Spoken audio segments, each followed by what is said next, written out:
السلام علیکم ورحمۃ اللہ وبرکاتہ۔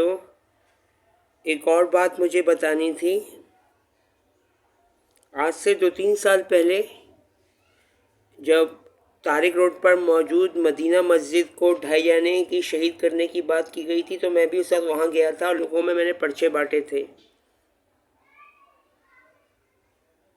کہ مساجد میں سے ٹائل ماربل ہٹانا ہے۔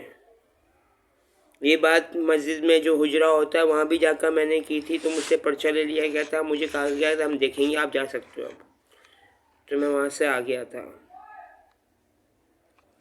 اب ایک بات کا مجھے آپ جواب دیں، خاص طور پہ چیف جسٹس آف پاکستان قاضی فائز عیسیٰ صاحب، جب مسجد میں بتوں کی تصویریں بنی ہوئی ہوں میں ان کے لیے کیسے لڑوں؟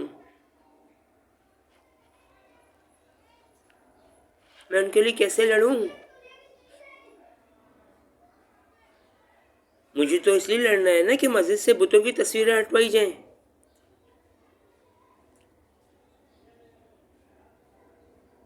لیکن میں اس وقت تک مسجد کے لیے نہیں لڑ سکتا جب تک مسجد میں بتوں کی تصویریں ٹائل، ماربل، جانماز، کارپیٹ، منبر، یہاں تک کہ چھت میں بھی بنائی گئی ہیں، فرش میں بھی ہیں، چھت میں بھی ہیں، سامنے دیوار میں بھی ہیں۔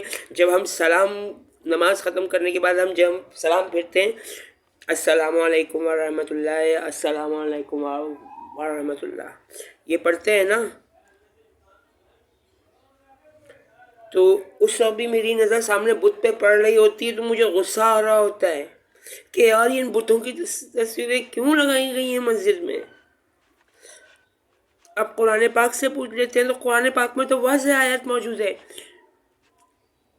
کہ اے مومن مسلمانوں، تمہارے اوپر بت، مطلب یہ شیطانی، انسانی، جناتی اور جانوروں کی تصویریں، بت، پانسے مطلب لڈو، شراب اور جوا حرام کر دیا گیا ہے، اور یہ سارے کام اعمال شیطانی سے ہیں۔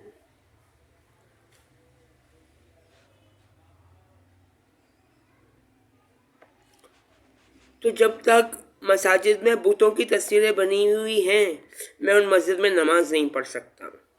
یہ میری غلطی ہے۔ غلطی بولیں گے نا کہ پورا پاکستان جو ہے وہ بتوں کے آگے سجدہ کر رہا ہے، میں نہیں کروں گا۔ کیوں کروں؟ میں اللہ کو اکیلا معبود مانتا ہوں اور اللہ تعالیٰ کے ساتھ مجھے کسی کو شریک بنانا پسند نہیں ہے۔ کوشش بہت کر رہے ہیں جمہوریہ ادارہ، ریلوے کے یہودی، شیطان کے پجاری، اور ہندو اور عیسائی مسلمان کے بھیس میں، لیکن جو اچھے عیسائی ہیں، جو اچھے ہندو ہیں، وہ یہ دیکھ رہے ہیں کہ یار یہ اللہ کو ہی اکیلا معبود مانا ہوا ہے اور اسی بات پہ ہی اٹا ہوا ہے اور ڈٹا ہوا بھی ہے، اڑا ہوا ہے اور ڈٹا ہوا بھی ہے۔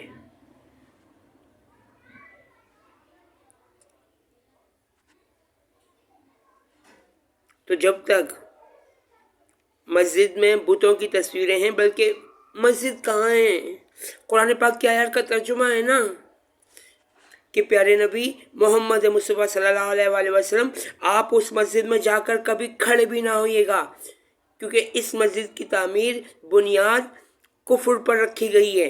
مسجد ضرار کہا گیا ہے اس کو قرآن پاک میں کہ جن مساجد میں منافق موجود ہوں اور بڑی تعداد میں ہوں، اور جن مساجد میں بتوں کی تصویریں بنائی گئی ہیں انہی کو تو مسجد ضرار کہا جاتا ہے، اور جہاں بیٹھ کر مسلمانوں کے خلاف منصوبے بنائے جائیں انہی کو تو مسجد ضرار کہا جاتا ہے۔ اور کس کو کہا جاتا ہے مسجد ضرار؟ اب پھر قرآن پاک سے رجوع کرتے ہیں تو پھر قرآن پاک میں ترجمہ موجود ہے۔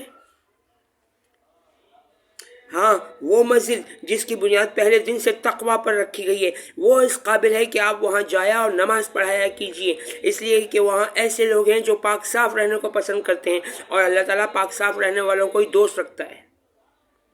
واضح قرآن پاک میں آیت ترجمہ موجود ہے، آپ خود قرآن پاک ترجمے سے پڑھیں نا تو یہ آیت آپ کے سامنے آ جائے گی۔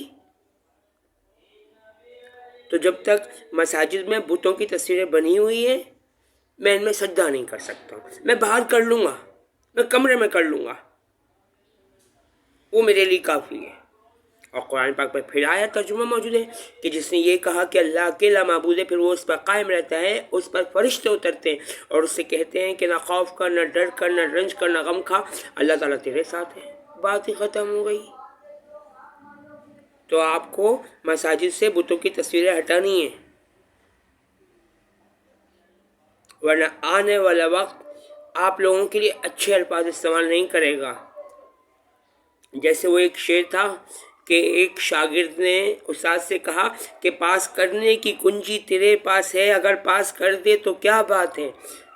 تو جب استاد کے پاس اس کا پرچہ آیا تو اس نے اس پر لکھا کہ سارا سال پڑھا تھا، پڑھنے کی کنجی تیرے پاس تھی، اگر پڑھ لیتا تو کیا بات تھی۔ بس یہی آپ سے سلام کرنا ہے، السلام علیکم کرنا ہے کہ اسی بات پہ آپ لوگ عمل درآمد کروا لیں۔ اور میں نے اس بات کا پروف دے دیا ہے کہ کراچی میں وہ مسجد موجود ہے جسے ذوالقطلین، دو قبلوں والی مسجد کہا گیا ہے۔ اللہ تعالیٰ امت مسلمہ کو اپنی پناہ میں، رحمت میں، حفاظت میں رکھے، اور دوسرے مذہب کے بے گناہ مرد، عورتوں، بچوں، بوڑھوں کو بھی۔ ہاں، یہ بات میں کہنا بھول گیا ہوں کہ وہ مسجد نرسری فرنیچر مارکیٹ پر موجود ہے جو سروس روڈ کے اوپر بنائی گئی ہے، اور جس کے جسٹ اپوزٹ ہوٹل فرحان ہے۔ نرسری فرنیچر مارکیٹ کی پاکستان فروٹ چاٹ والی مسجد ہی مسجد دو قبلوں والی ہے، اور یہ بات میں نے وہاں کی مارکیٹوں میں جا کر کہی تھی۔ آپ سمجھ ہی گئے ہوں گے کہ اس مسجد کے آس پاس کی جو آبادی ہے وہ مسلمان کے بھیس میں قادیانی مرزائی قادیانی، یہودی اور شیطان کے پجاریوں کی ہے، کیونکہ مسلمان خواب غفلت میں سوئے ہوئے ہیں، جاگنے کا نام نہیں لے رہے۔ اللہ تعالیٰ امت مسلمہ کو اپنی پناہ میں، رحمت میں، حفاظت میں رکھے، اور دوسرے مذہب کے بے گناہ مرد، عورتوں، بچوں، بوڑھوں کو بھی۔ آمین یا رب العالمین الرحمن الرحیم۔ اللہ حافظ۔